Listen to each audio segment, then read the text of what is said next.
So there was one moment for me that changed the way I look at James Harden forever. I have never been able to shake this one moment in James Harden's career.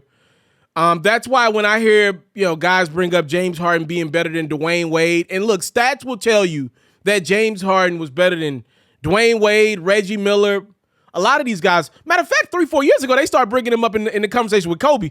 That was ridiculous then, and it's even more ridiculous now.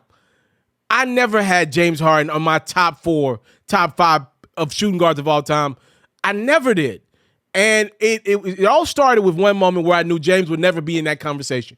It was 2017, second round of the playoffs, San Antonio Spurs, Houston Rockets. If you remember that series, Kawhi Leonard wasn't playing in Game 6, and it was in Houston, and everybody expected the Rockets to force a Game 7 in that series, and the Spurs went into Houston, and they beat Harden and the Rockets at the time by 39 points. James Harden was awful. He scored 10 points, only took 11 shots. Again, here's the thing that bothers me when guys like that only take. James Harden has no problem getting up shots.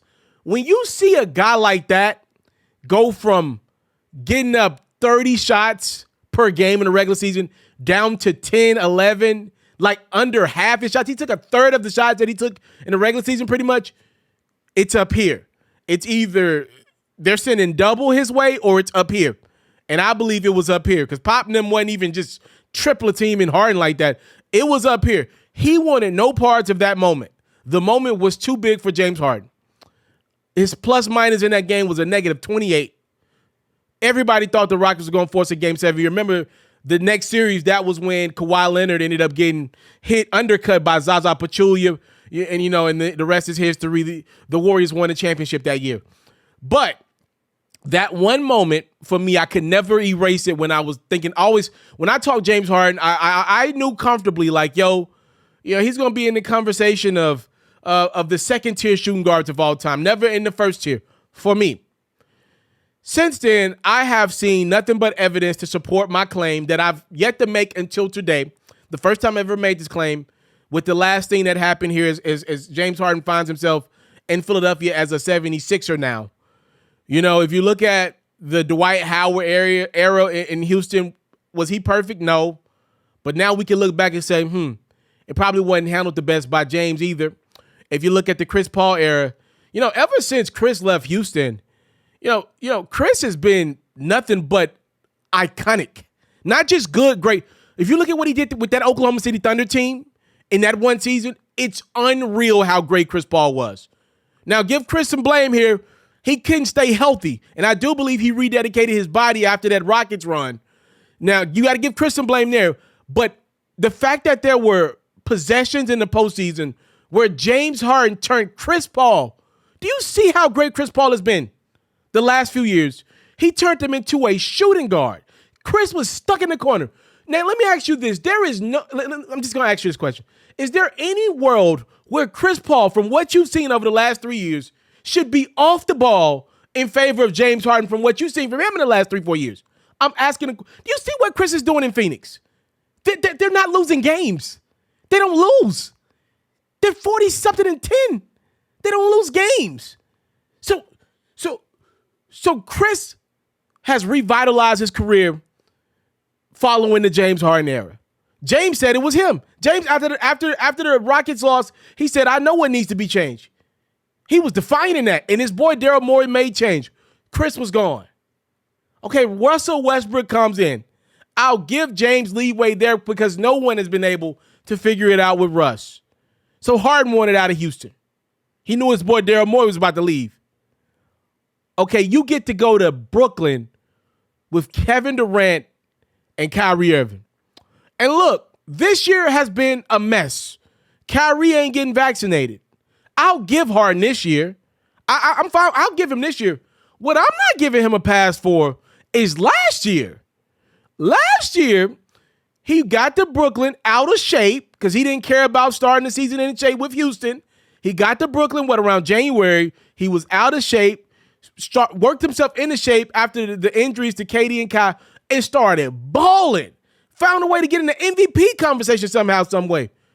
But what I won't give Harden a pass for is still seemingly not in the greatest of shape and getting injured in the postseason and, costing, to me, the Brooklyn Nets a chance to get to the Eastern Conference Finals, in which they would have had to go against the Atlanta Hawks. And I'm picking Kevin Durant over Trae Young every day of the week, which means they probably lost a chance to get to the NBA Finals because Harden, I believe the way KD was playing in that series, a healthy Harden and KD should be enough to get past that Milwaukee team. It was not, and the rest is history. Giannis took care of business.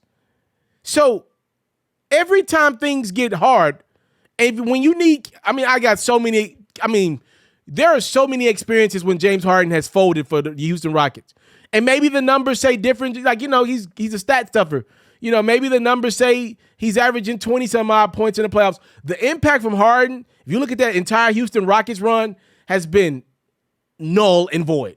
If you look at how great of a regular season player Harden has been versus his stats in the postseason, like the wins, the losses, the impact on games, the fourth quarter points, bruh, this is underwhelming. This is bad. And with this latest trade that James Harden demanded without saying it, he wanted out. It was weighing on that Brooklyn team. He wanted out. I have enough evidence to say when things get the toughest, James Harden wants no part of competition. That's it. And there's nothing wrong with that. There's nothing wrong with not wanting to be first fiddle. There's nothing wrong with needing help in life. The quicker you need help and figure out where you need help, the smoother life can get for you. But my only thing is don't bring your name up in those conversations of the Michael Jordans, the Kobe Bryants, the Dwayne Wades, the Reggie Millers, the all-time great shooting guards of our NBA, because you're just not in those conversations. James will be more in the conversations with Ray Allen, which, by the way, I'm not even confident that I could put James over Ray, even though the numbers will favor James. Obviously, I know he's got a better move package than what Ray had. Here's the thing. I'm not 100% sure if James is capable of playing a role on a championship team.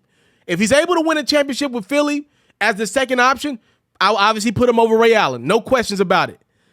But I just seen James Harden seemingly in the third role in Brooklyn, and he demanded to trade out of that before he even had a second postseason run, which means he didn't fulfill the role that Ray Allen did in Boston as the third option on a championship team successfully.